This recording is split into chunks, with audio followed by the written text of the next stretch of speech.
Well, Justin, at 10, we talked about the top 10 committed high school football players. Let's talk about one of the uncommitted top players in our area. Going back to Mandarin, the Mustangs wide receiver Jamie French. Yeah, he is a phenomenal target. He's a man. If you see Jamie catch passes, it's like he's got to stick them on his hand. He is so good at making those contested catches.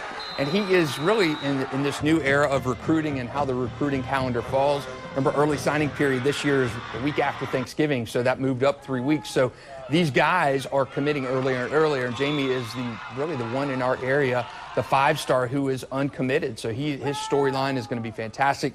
He's announced his commitment date August 30th. So the week 2 of the regular season in high school football, Jamie is announcing his commitment.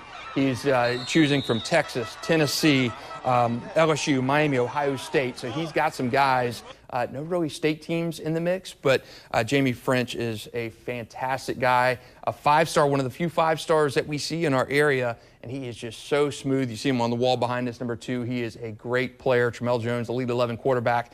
He's Elite 11 for a big reason because he's throwing to Jamie French. Yeah, he definitely makes Tramel's job a little bit easier, even though Tramel is really, really good.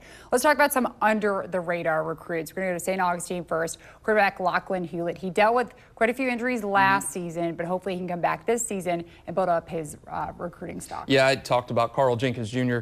in our 10 o'clock segment tonight, but man, Lachlan Hewlett is a guy who I think was right in there with Tramel Jones last year as the best quarterback in our area, and I think he's got a quick release. He's a roll out of the pocket guy. His dad is the offensive coordinator and a quarterback guru himself, so getting basically a coach's kid at quarterback, he's committed to USF.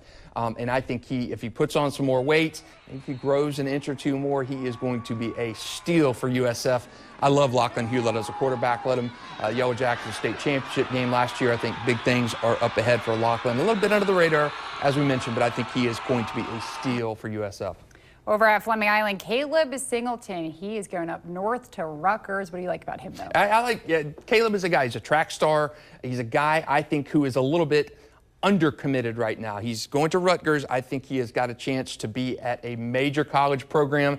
You know, no disrespect to Rutgers, but I think Caleb has got that potential where he's significantly higher than a Rutgers level program. And again, I think we could see him at a major college when all is said and done. Good family genes there. Brother went and played at Florida State. So I think Caleb is going to be a guy at the next level. He's an athlete, but I think he plays the secondary at the next level. And there's 2 uncommitted guys who have NFL bloodlines, one of them being Providence's Sam Hayward. Providence, they have quite a few former Jaguars players' sons on the team. Yeah, and the next guys we're going to talk about have NFL bloodlines. And Sam Hayward, if you remember his dad, Reggie Hayward, was a very good getting after the quarterback when he was in Jacksonville. So, again, a little bit of an under-the-radar guy. Doesn't have a ton of those major offers, but I think as we get into the season, again, Providence was a surprise team competing for district championship last year. Went on the road, knocked off UC. Sam Hayward is a good player. Plays both ways, but he will play defensive end in college. I like Sam Hayward. I think he's going to be another under-the-radar guy. He's in my top 20. And finally, we're wrapping up with Fort White's Mike Peterson Jr. He is committed to Arkansas State, but like you said, NFL bloodlines. Yeah, and college teams like those guys with those NFL bloodlines. Mike Peterson Jr.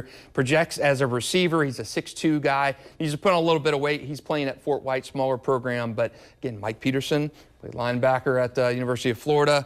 And hey, we saw what he did, so I like him as well. 2 under-the-radar guys, but I like both those guys. Well, Justin, you did a full recap of all of our top committed and uncommitted recruits. Make sure you head over to news4jax.com and to the sports tab to read that. But Justin, thank you so much. You're the best to do it in Northeast Florida. That's your look at sports.